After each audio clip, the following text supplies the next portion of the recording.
Hola, aquí estamos de nuevo. Quien les habla, María Fernanda Martínez, psicólogo clínico, y María de los Ángeles Taberna, licenciada en Letras. nosotros hemos decidido retomar estas conversaciones porque estamos hablando sobre el arte y el cerebro. En nuestro episodio anterior quedó una pregunta pendiente y era por qué hablar de aprendizaje. Y es que cuando estamos hablando de nuestro cerebro, tenemos que tomar en cuenta la salud del cerebro. Y uno de los puntos más importantes para mantener la salud del cerebro es facilitar y mantener las conexiones neuronales. Es decir, fortalecer el cerebro, así como nosotros para fortalecer nuestro cuerpo hacemos ejercicios, pues el ejercicio cerebral está precisamente en estimularlo, en mantener estas funciones cognitivas al punto. Y una de estas funciones cognitivas es precisamente el aprendizaje. Voy a compartir con ustedes pantalla para hablar un poco sobre lo que es el aprendizaje.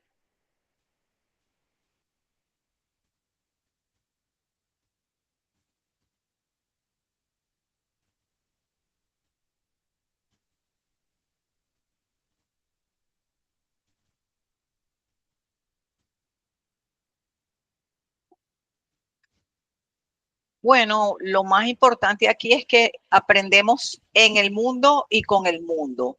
Y para nosotros aprender, creo que lo más importante es tener una actitud. El aprendizaje no se da como decíamos anteriormente, tipo ósmosis, ¿no?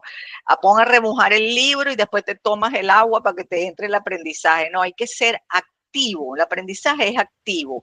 Y muchas veces estamos sentados frente a esta pantalla y estamos a lo mejor en una posición más de recibir, pero lo que vamos a mandar a hacer ahora en estas conversaciones con ustedes, entre nosotros y con ustedes, es mandarlos a buscar información. Y vamos a tener que buscar pues obras de arte donde sea, si es que tiene una enciclopedia. Eso es mostrarse activo, ¿no? Con el aprendizaje se modifican los conocimientos anteriores e incluso las habilidades, obviamente. Bueno, en este proceso de modificar las habilidades, las destrezas y los conocimientos, se crean nuevas conexiones y esto es lo que llamamos una estimulación. Bueno, aquí les dejo entonces con Nines para hablar sobre estos tips del aprendizaje. María Fernanda viene hablando entonces del aprendizaje, y uno de los elementos más importantes para poder aprender es la contextualización de ese aprendizaje. María Fernanda colocó ahí el chisme, en qué consiste ese chisme, ¿no? Cuando tenemos una obra, y por eso escoger el arte, ¿no? Y obras de arte. Puede ser que cuando ustedes se enfrentan a una obra de arte la ven y no le encuentren mayor significado. Ahora más adelante vamos a explicar también qué es lo que se necesita, ¿no? Para poder entender eso.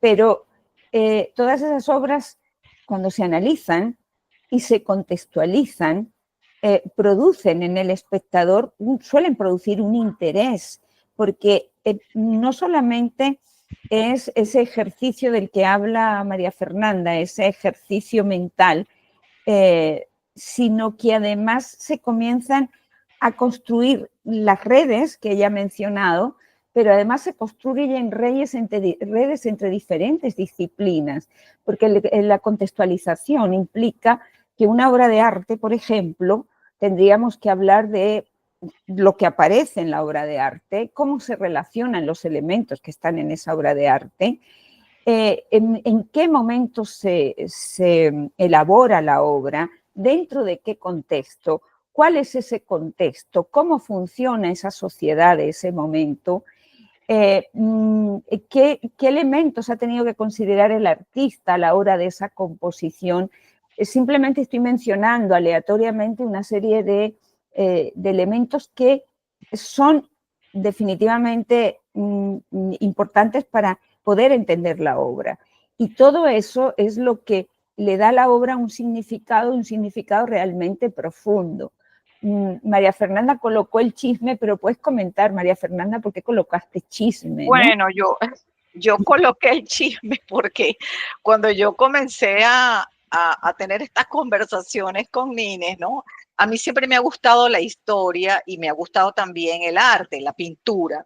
Y claro, cuando me mostraba ella, por ejemplo, algún tipo de pintura, en particular las meninas, por ejemplo, toda la historia que había alrededor de Velázquez, quién era Velázquez, que si cuando este cuadro lo hicieron, en qué momento, que si qué relación tenía con el rey, que si las niñitas quiénes eran, si crecieron, si no crecieron, si había un enano, si había toda esa contextualización a mí me atrapaba. Y yo creo que también puede ser que los atrape a ustedes, ¿no?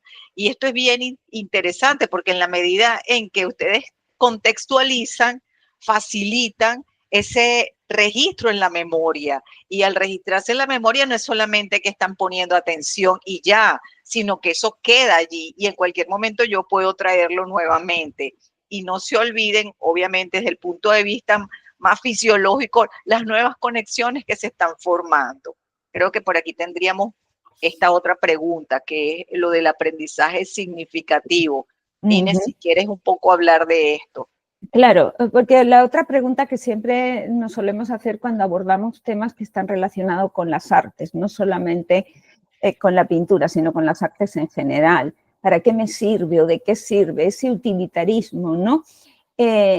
Bueno, las artes siempre han servido, a lo mejor no tienen ese valor económico, que es cuando pensamos en qué, para qué sirve, siempre parece que en nuestra época todo lo asociamos con algo que tenga un valor económico, un valor de cambio, pero esto lo que tiene es un valor intrínseco que es mucho más profundo, que tiene que ver eso, que tiene que ver con el aprendizaje, pero incluso más allá del aprendizaje, el arte conduce, las artes en general, conducen incluso a una visión mucho más trascendente. Entonces, pero en este caso hay una aplicación directa, que es la que está explicando María Fernanda, ¿no? ¿Para qué me sirve? Pues me sirve para poder mantener mi cerebro activo, sano, saludable y que la edad no vaya haciendo mella en él.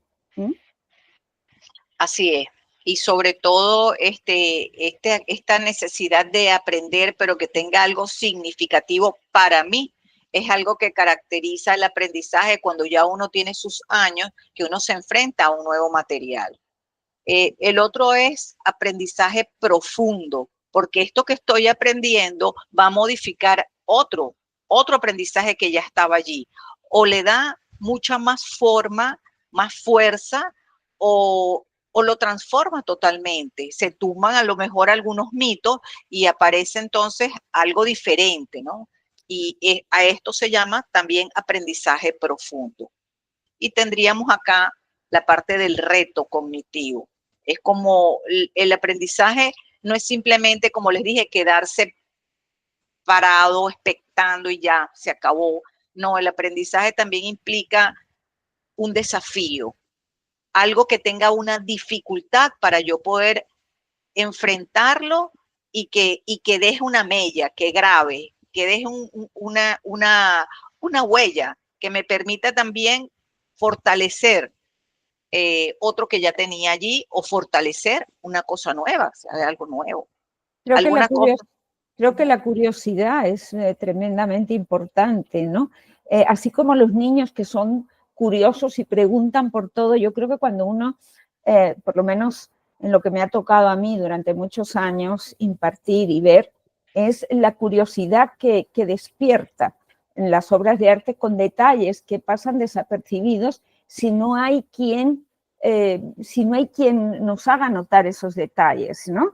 Y poder ver la relevancia además de esos detalles. Entonces, eso va despertando curiosidad en el que observa y va despertando también esa curiosidad y eso se va retroalimentando de manera que tiene una función verdaderamente protectora, ¿no? Desde el punto de vista cerebral, ¿no? Eso que acabas de decir es muy interesante, Nines, porque esto fue un concepto precisamente que se llama zona de desarrollo próximo.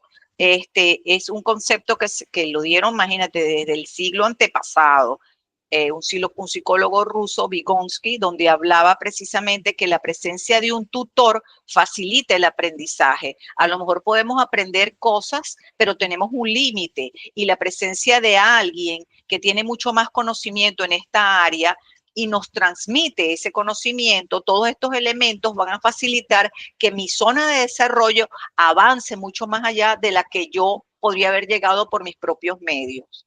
Y el otro punto interesante es algo que caracteriza al aprendizaje en la edad madura. Es verdad que el aprendizaje se hace mucho más lento, tomaríamos mucho más tiempo en aprender algunas cosas, el mismo material que a lo mejor aprende un chiquillo, no sé, rápidamente, es verdad que a lo mejor en nuestra edad tomamos un poco más de tiempo, pero aprendemos lo mismo, la misma cantidad de material. Entonces no se desilusionen ni se sientan a veces desesperados porque dicen, esto no me entra, yo no puedo aprender esto. No, es que esto requiere un poco más de tiempo a medida que va pasando los años. Yo creo que una de las cosas que es muy confortante cuando cuando se produce un aprendizaje a través de las artes, es que, a propósito de lo que estás diciendo de la edad, ¿no? Es que precisamente con la edad, pues también se ha adquirido a través del tiempo una cantidad de experiencias y de conocimientos que cuando uno va a aplicar o cuando uno está viendo este tipo de materias artísticas, literatura, danza, en fin, como uno tiene todos esos referentes de la experiencia ya adquirida, también eso es un plus que ayuda muchísimo y que a veces pues la gente joven no lo tiene. Entonces, toda esa experiencia adquirida, sí, por ejemplo, si hablamos del tema del lenguaje, ¿no? Una persona adulta pues tiene mayor número de palabras, mayor vocabulario por lo general, si se ha ocupado mínimamente de aprender, de leer. Y entonces, eso es un plus que la persona adulta tiene y que en este caso le beneficia tremendamente, ¿no? Bueno, a lo mejor cuando hablemos del lenguaje vamos a tocar esto, que es una de las fortalezas. El lenguaje es una de las fortalezas para las personas de la tercera edad. Y bueno, se aprende también viendo y oyendo, y eso es lo que estamos haciendo acá. Para nuestra próxima conversación, les vamos a dejar pendiente esto. Nines, dilo tú. Bueno, pues que si les interesa y si por favor pueden, pues buscar esta obra que es archiconocida, ¿no? Las hilanderas de Velázquez. Bueno, traten de verla, de observar lo que hay ahí y pues con muchísimo gusto en nuestro próximo episodio podemos hacer, es una obra muy compleja, es una obra muy profunda, pero sí podemos por lo menos destacar algunos elementos, porque llevaría mucho tiempo el análisis, pero sí podemos analizar algunos de los elementos que están ahí como muestra o ejemplo de realmente lo que podríamos hacer con el arte. Bueno, yo creo que por ahora quedamos con este episodio. Nos vemos para la próxima vez con las hilanderas. Cualquier comentario, por favor, lo escriben acá abajo y se lo agradeceríamos en el alma. Chao, hasta la próxima.